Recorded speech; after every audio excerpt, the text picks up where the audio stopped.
In Q&A 32, did Jesus know about Judas' betrayal? You defended Judas. However, we still don't quite understand. Could you please explain it further? The redemption of humanity by Christ was the plan of God and Christ, and Judas himself was surely unaware of it. The name Judas means praised, with the meaning of nobility and honor. Judas was Christ's closest disciple who had witnessed everything Christ did. He was the strongest one with the best faith. As the keeper of the money bag, Judas was trusted by the whole team.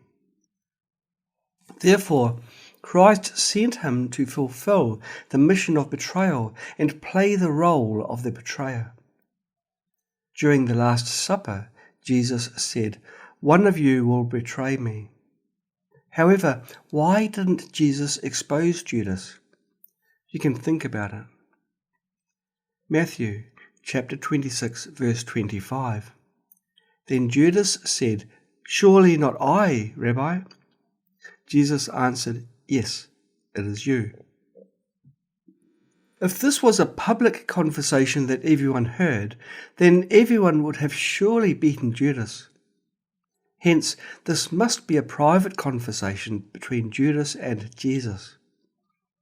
When Jesus said, "Yes, it is you," what Jesus meant was entrusting the mission to Judas, as he was the most competent. In fact, they had already discussed before, and Judas was finally persuaded to accept this mission. However, when Judas witnessed how Jesus was persecuted, he must be extremely sad.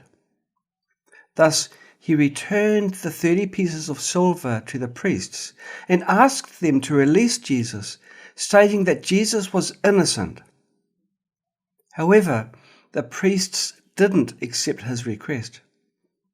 Although he had mentally prepared himself when accepting this mission from Christ, when the whole thing actually happened, he still couldn't face it.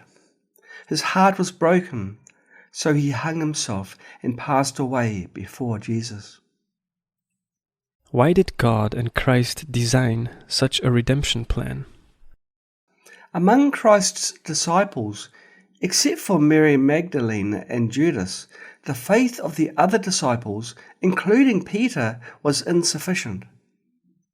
This was evident from their behaviors when Christ was arrested and persecuted. Initially, they scattered and fled. Only Peter had the courage to follow and watch, but he denied Christ 3 times.